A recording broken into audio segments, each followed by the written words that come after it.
हकदार को पुरस्कार और गद्दार को गोली।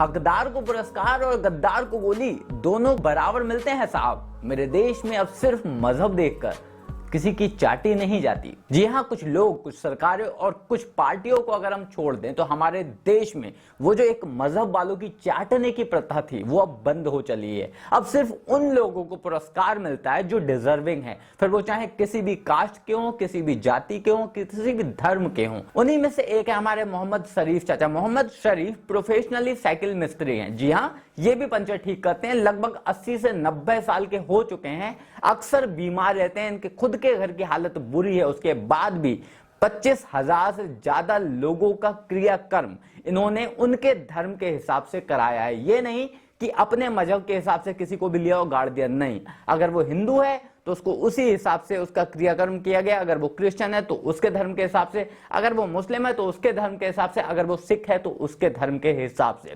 क्या बात, क्या बात, क्या बात। ये जो कट्टरता है एक खास धर्म के लोगों में, उसे दूर कर इन्होंने इंसानियत की मिसाल पेश की और इन्हें अवार्ड दिया गया। ठीक उसी तरह ये हैं कर्नाटक के फल विक्रेता हरेकला हजब्बा।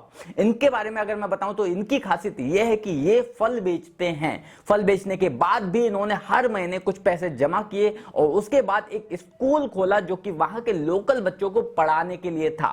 इनका कहना था कि मैं तो अपनी जिंदगी में नहीं पढ़ पाया, लेकिन मैं नहीं चाहता कि जो दर्द, जो दुख मैंने झेला वो कोई दूसरा झेले। और आज इन लोगों के बारे में बता मैं इसलिए भी रहा हूं क्योंकि ये वो लोग हैं जो हमेशा से हमारे समाज में रहा करते थे। कभी हरेकला हजब्बा हैं तो कभी कोई और है, लेकिन इन लोगों को इनके लायक जो सम्मान था, जो ये डिजर्व करते थे, वो कभी इन्हें मिल नहीं पाया। और अब ये लोग खुलकर सामने भी आ रहे हैं और इनको इनका सम्मान भी मिल रहा है। और इस लिस्ट में अगला नाम है माँ तुलसी गौड़ा का। तुलसी गौड़ा जी को अगर आप नहीं जानते तो चलिए मैं बता देता हूं। माँ तुलसी गौड़ा भी 80 साल से ज्यादा की हैं। इनकी एग्जैक्ट एज किसी को नहीं पता क्योंकि खुद इन्हें नहीं पता। इनके पैरों में चप्पल नहीं, तन ढकने को वदन पर कपड़े नहीं, लेकिन शख्सियत ऐसी कि देश के दो सबसे ताकतवर इंसान, जो सबसे ज्यादा पावरफुल लोग हैं सरकार में, वो इनके सामने हाथ जोड़कर खड़े हैं। और अब ऐसे लोगों को उचित सम्मान मिल रहा है जो कि कहता है कि हाँ, मेरा देश बदल रहा है, आगे बढ़ रहा है।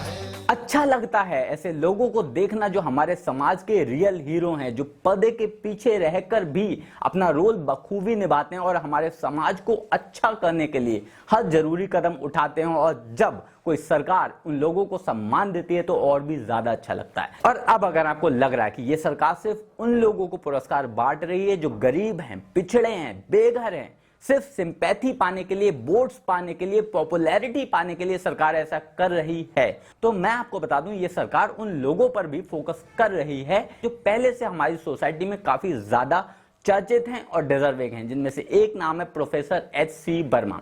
एच.सी. वर्मा जी को अगर आप नहीं जानते तो यकीन मानिए या तो आप पढ़े लिखे नहीं हैं या फिर आप कहीं इटली से पढ़कर आए हैं।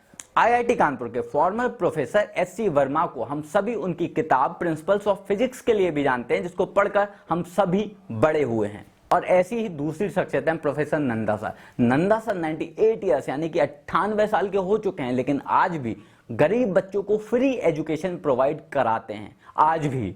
और ऐसे लोगों को जब ये अवार्ड्स मिलते हैं, जब इस तरह के पुरस्कार मिलते हैं, तो यकीन मानिए इन लोगों का नहीं, इन पुरस्कारों का भी सर गर्व से उठ जाता होगा।